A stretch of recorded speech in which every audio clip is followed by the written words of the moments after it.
एक पति पत्नी के 2 बच्चे हुए, दोनों ही बेटे। माँ बाप ने इन दोनों ही बच्चों को खूब प्यार से पाला पोसा, पढ़ाया लिखाया, बड़ा किया और इस काबिल बनाया कि वह अच्छी नौकरी कर सके, समाज में अच्छा जीवन व्यतीत कर सके।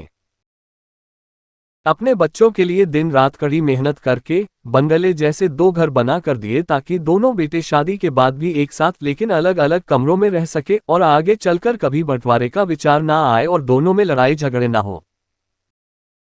दोनों बेटों को अच्छी नौकरियां लग गई, दोनों की ही शादी हो गई।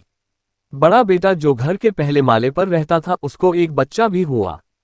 पोते का मुंह देखकर दादा दादी बहुत खुश हुए। सब ठीक चल रहा था लेकिन थोड़े ही दिनों बाद बूढ़े पति की मौत हो गई। जब तक पति जिंदा था दोनों बेटे और बहू मां का सम्मान किया करते थे। जैसे ही पति मर गया दोनों बेटे और बहुएं हर दिन मां की सेवा करना तो दूर मां को हर दिन खाना खिलाने के लिए भी राजी ना थे। दोनों बेटे और बहुओं ने मीटिंग की और तय किया कि मां को खाना खिलाने की जिम्मेदारी बांट ली जाए, यानी कि 15 दिन बड़ा बेटा और 15 दिन छोटा बेटा मां के खाने की जिम्मेदारी लेगा। जिन बेटों को बिना दिन रात देखें, भूख ना होते हुए भी और मनचाहा खाना हमेशा खिलाने के लिए जो मां तैयार रहती थी, अब उसी मां को बेटों के यहां पर दिनों के हिसाब से खाना दिया जाता था। मां का दिल बड़ा था।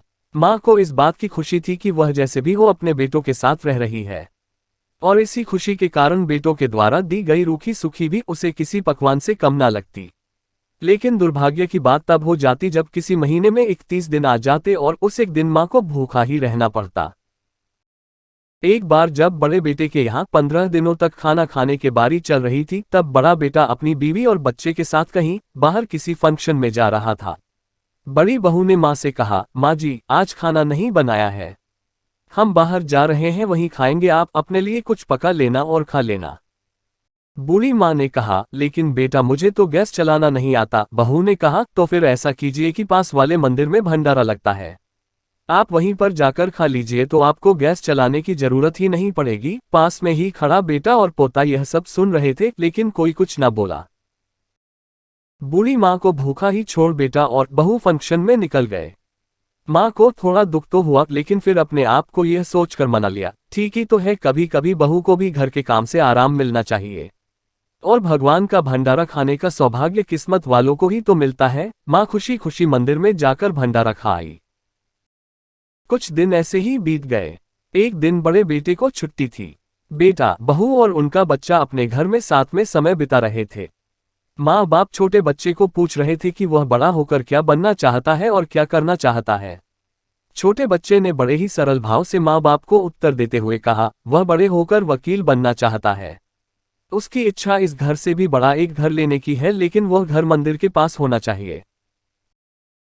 माँ बाप ने पूछा, घर के पास मंदिर क्यों होना चाहिए?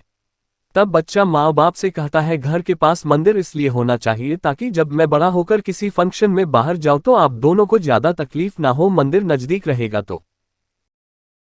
मासूम बच्चे का ऐसा जवाब सुनकर दोनों ही के पैरों तले से जमीन खिसक गई। उन्हें अपनी गलतियों का एहसास अब जाकर हुआ था जो उनके 5 साल के बेटे ने पहले ही कर लिया था। तो दोस्तों, आपको ये कहानी कैसी लगी? वीडियो पसंद आया हो तो लाइक शेयर और कमेंट करें और चैनल को सब्सक्राइब करें। मैं आपका दोस्त प्रीतम घारू और आप देख रहे हैं वॉक स्टोरी।